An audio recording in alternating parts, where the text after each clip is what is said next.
What's up mga kamot-mot? So for today's video ay meron na naman tayong panibagong tutorial tungkol sa ating mga pulser guys. So ano ba yung pulser guys? Ang pulser natin guys ay siya yung nagtitrigger ng ating CDI para magbigay kuryente ng ating motor. So bagong lahat, kung gusto niyo ng mga ganitong content guys ay huwag niyo kalimutan mag-like and subscribe. Hit niyo rin yung notification bell para updated kayo sa mga bagong videos natin guys. So siya nga pala guys, shout out muna tayo kay Birugi. Yan gaw, shout out gaw, shout out. Yan, huwag na nating patagalin at sisimulan na natin. Tara.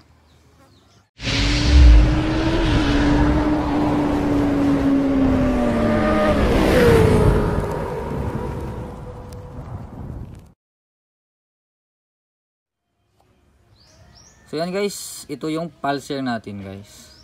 So kung napapansin nyo guys, meron tayong isang wire dito. So ito yung nagsisilbing positive ng ating pulser guys. Itong blue, tsaka may stripe na white. So yan, ito naman yung nagsisilbing ground ng ating pulser. Itong metal guys, itong may metal dito.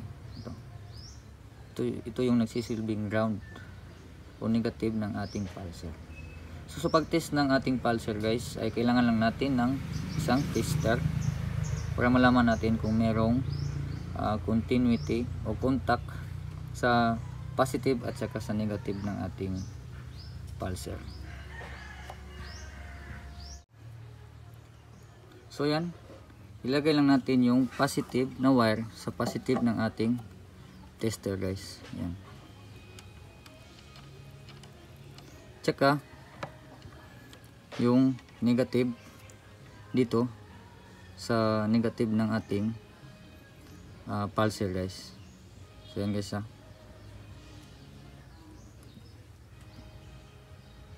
Yan, kung napapansin nyo guys ay pumapalo yung tester natin guys. Yan. So kung ganun guys ay ibig sabihin okay pa yung pulser natin guys.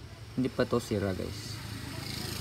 Kasi kapag wala itong contact guys o continuity ay sira na ito at dapat nating palitan yung pulser natin guys. Ayan. So kung wala naman kayong tester guys ay pwede nating gamitan ng ibang paraan.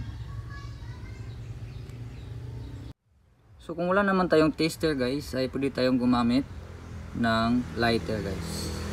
Yan. So yung lighter na may ilaw guys. Yan. So dapat umiilaw yan guys. So kukunin lang natin yung bulb niya guys.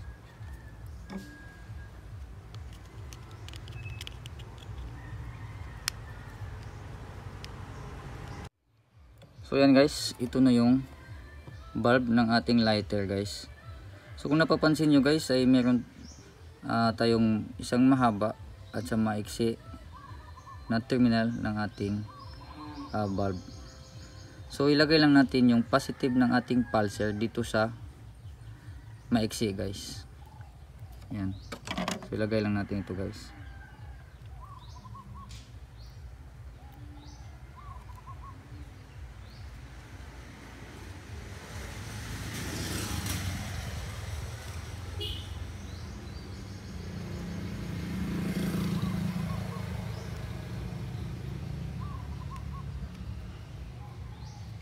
Ayan. So yung kabila ay kuha tayo ng isang wire para gawin nating negative. Ayan.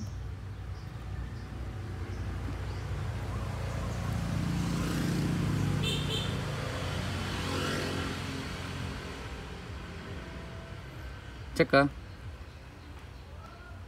dito lagay natin yung isang wire dito sa negative, sa ground.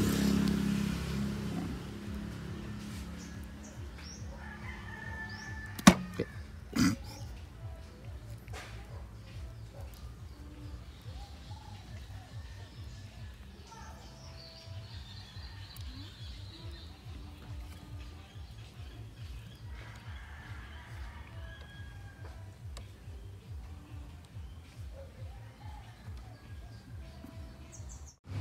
So yan guys, pagkatapos nating kabit lahat, yan, ay ito lang yung gagawin natin guys. Kuha lang tayo ng pampukpok. Yan, ito yung pukpukin natin to guys. Yan, ang ganyan lang, ang ganyan. Yan, kung napapansin nyo guys, ay umiilaw yan guys pag pinukpok ko guys. Yan, kita nyo ba guys? Yan, yan. So kapag hindi yang iilaw guys, ay sira na talaga yung pulser natin guys.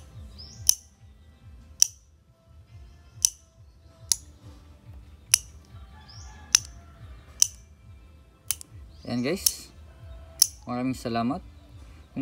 Kung meron kayong katanungan ay mag-comment na kayo sa ating comment section. At saka maraming salamat sa inyong panonood. Huwag niyong kalimutan mag-like and subscribe.